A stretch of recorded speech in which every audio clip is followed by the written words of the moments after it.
in the field of diet and nutrition, let's analyze what does the Bible say. The Bible says in the book of Genesis, chapter number 1, verse number 29, that God has given you all the herbs bearing seeds, the trees bearing fruits, those that bear seed, as meat for you. New International Version says, the seed-bearing plant and the trees bearing fruits, bearing seeds, are food for you, all of them. Today, even a layman knows that there are several poisonous plants like wild berries, strychnine, datura, plants containing alkaloid, oleander, buckeye pod, that which if you ingest, if you eat, there are high possibilities you may die. How come the creator of the universe and human beings doesn't know that if you have these plants, you will die? I hope Dr. William Campbell doesn't give this vegetarian diet to his patients. The Bible has a scientific test how to identify a true believer. It's mentioned in the Gospel of Mark, chapter number 16, verse number 17 and 18. It says that there will be signs for true believers, and amongst the signs, in my name, they shall cast out devils. They shall speak foreign tongues, new tongues. They shall take up serpents. And if they drink deadly poison, they shall not be harmed. And when they place their hand over the sick, they shall be cured. This is a scientific test. In scientific terminology, it's known as the confirmatory test for a true Christian believer. In the past 10 years of my life, I have personally interacted with thousands of Christians, including missionaries. I have not come across a single Christian who has passed this confirmatory test of the Bible. I have not come across a single Christian who took poison. I have not come across any who took poison and who has not died. And in scientific terminology, this is also called as a falsification test. That means if a false person tries and does this test, takes poison, he will die. And a false person will not dare attempt this test. If you are not a true Christian believer, you will not dare attempt this test. Because if you try and attempt the falsification test, you will fail. So a person who is not a true Christian believer will never attempt this test. I have read the book, the Quran, the Bible in the light of history and science, written by Dr. William Campbell. And I assume that he is a true Christian believer.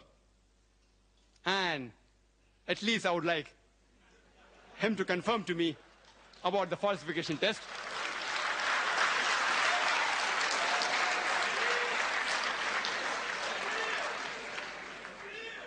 Please be rest assured. Please be rest assured. I will not ask Dr. William Campbell to have deadly poison because I don't want to jeopardize the debate. What I'll do, I will only ask him to speak in foreign tongues, in new languages.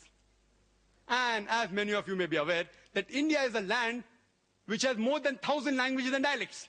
Only thing I request him is to say these 3 words, 100 rupees, in the 17 official languages. There are only 17 official languages in India. And to make it easier for Dr. William Campbell, I have got a 100 rupee note. And this has all the 17 languages mentioned here. Besides English and Hindi, I will help him. I'll give him a beginning. 100 rupiya in Hindi. The remaining 15 languages are here. I request him to read. I know the test says they will speak foreign languages on their own, without help of reading. But I want to make the test easier. I want to see someone passing the test. I have not seen anyone. So if he can't say it on his own or from his memory, at least read it. I don't mind. I will accept it.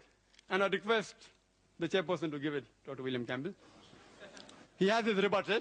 15 languages, 100 rupiya, 3 words only. What does the Bible say regarding hydrology?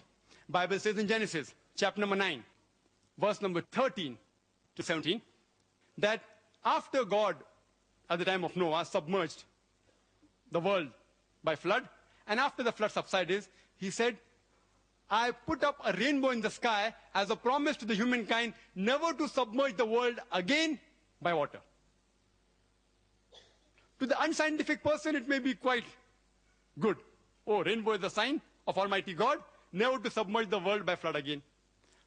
But today we know very well that rainbow is due to the refraction of sunlight with rain or mist.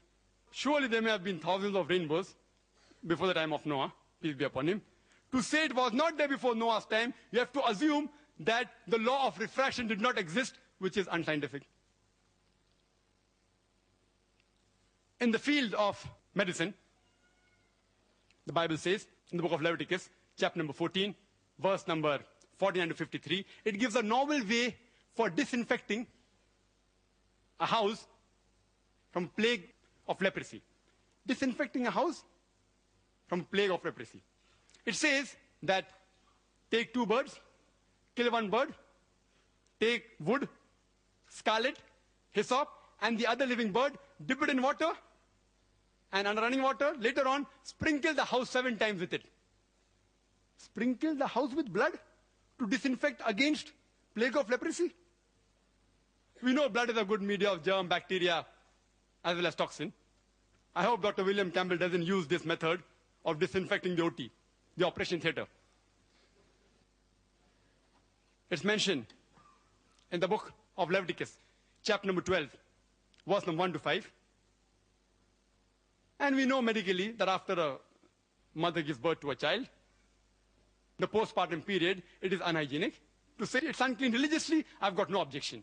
But Leviticus chapter number 12, verse number 1 to 5 says that after a woman gives birth to a male child, she will be unclean for 7 days.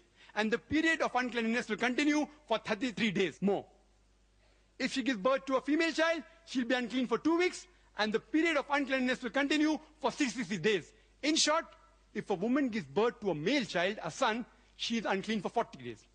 If she gives birth to a female child, a daughter, she is unclean for 80 days. I would like Dr. William Campbell to explain to me scientifically how come a woman remains unclean for double the period if she gives birth to a female child as compared to a male child. The Bible also has a very good test for adultery. How to come to know a woman has committed adultery? In book of Numbers, chapter number 5, verse number 11 to 31. I'll just say in brief. It says that the priest should take holy water in a vessel, take dust from the floor and put it into the vessel. And that's the bitter water. And after cursing it, give it to the woman. And if the woman has committed adultery, after she drinks it, the curse will enter her body, the stomach will swell, the thigh will rot, and she shall be cursed by the people. If the woman has not committed adultery, she will remain clean and she will bear the seed. A novel method of identifying whether a woman has committed adultery or not. You know, today in the world, there are thousands of cases pending in different parts of the world, in different courts of law, only on the assumption that someone has alleged that the woman has committed adultery. I had read in the newspapers, and I came to know from the media that the president of this great country, Mr. Bill Clinton, he was involved in a sex scandal about 2 years back. I wonder that why didn't the American court use this bitter water test for adultery? He would have gone scot-free immediately.